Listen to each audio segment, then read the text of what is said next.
Asociado directamente al libro de Daniel, es un libro que fue escrito más o menos en el 530 a.C. Hay un punto de referencia que tiene que ver con que esto fue después del primer ataque de Babilonia a Israel. Nosotros vemos que también nos damos cuenta que el escritor del libro es Daniel. Por otro lado, se cree que él comenzó a escribir el libro cerca de cuando él tenía 90 años.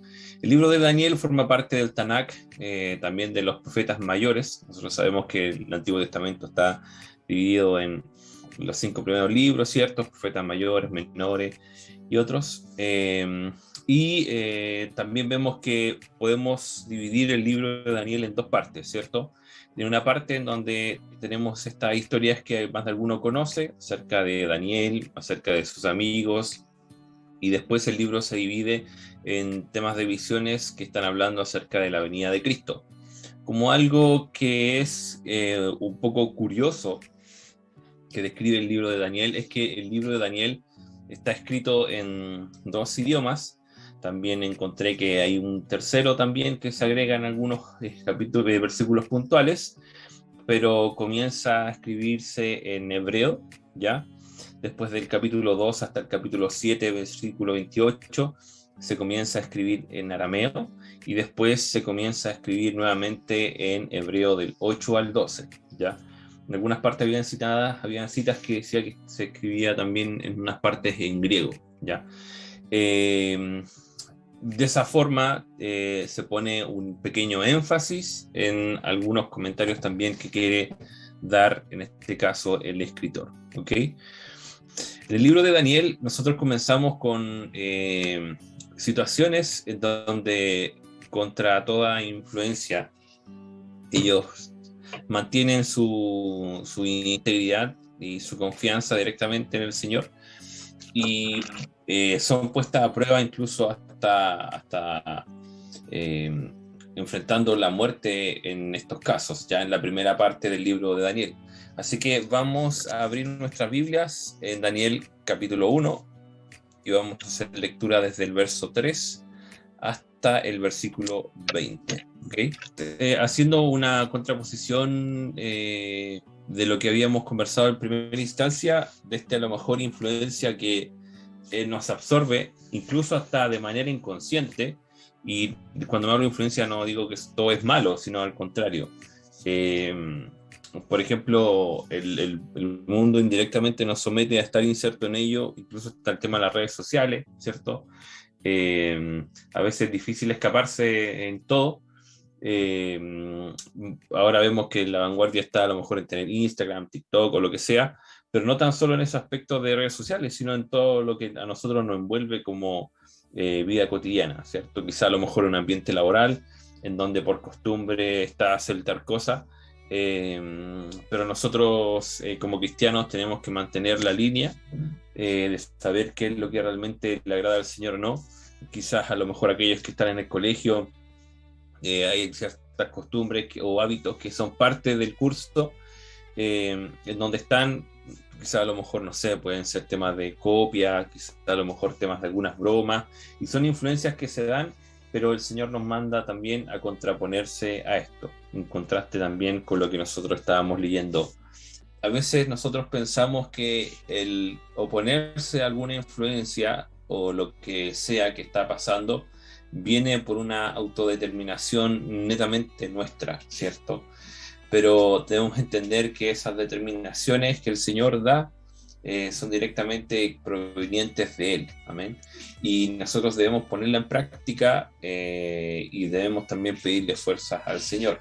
No sé, ¿y por qué ponemos quizás en contraposición esto? Entendiendo de lo que nosotros estamos hablando, tiene que ver con temas de influencia.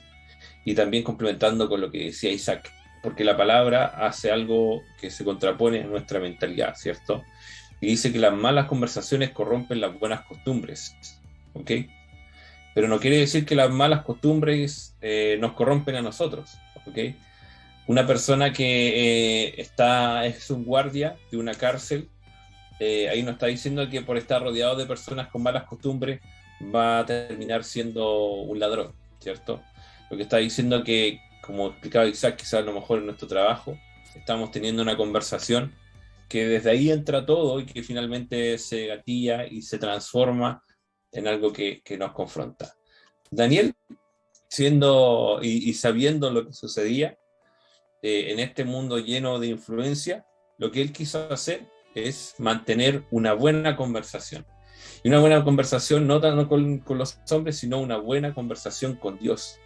Porque esa buena conversación con Dios no iba a corromper sus costumbres, ¿cierto? No iba a corromper su corazón. Y por eso es importante lo que decía Yesiel. Esas conversaciones que nos traen paz, que básicamente milagros en nuestra vida, esas conversaciones son las que debemos sostener con el Señor, porque así, de esa forma, nosotros no vamos a ser corrompidos. Y también, complementando también lo que dice Aarón, dice la palabra que no nos ha dado Dios espíritu de cobardía. Y eso era lo que había dicho Constanza, ¿cierto? Que ellos tenían un espíritu de valentía.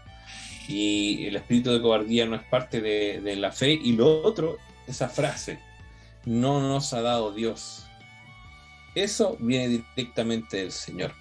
¿Por qué? Porque Él pone en nosotros el querer como el hacer. Las cosas que nosotros hagamos vienen directamente del Señor. Y no nos ha dado Dios el espíritu de cobardía, sino de poder, de amor y dominio propio. ¿Ok? Después dice, por tanto, no te avergüenza de dar testimonio de nuestro Señor. Estos espíritus tienen un motivo y tienen el motivo de que podamos dar testimonio de nuestro Señor. Vamos entonces a ir concluyendo las herramientas que el Señor nos da. Primero veamos el ejemplo de Daniel, ¿cierto? Daniel, la oración. La oración es vital para no ser influenciados, ¿ok? Después de la oración tenemos la lectura de la palabra. La palabra es vital porque, como comentaba Constanza y consultaba, con ella podemos conocer la voz del Señor, ¿cierto? También tenemos la herramienta como es el ayuno, que el ayuno nos ayuda a tener dominio propio, ¿cierto? No hay nada peor que tener hambre y a lo mejor estar con calor, y ahí nosotros desarrollamos lo que es el dominio propio. Hay otra herramienta que se llama el congregarse, porque estar rodeados de hermanos que aman al Señor es de mucha bendición, y ahí vemos que esas conversaciones positivas nos llenan de buenas costumbres. Y esas son las herramientas que el Señor nos da para que no podamos ser influenciados de mala forma.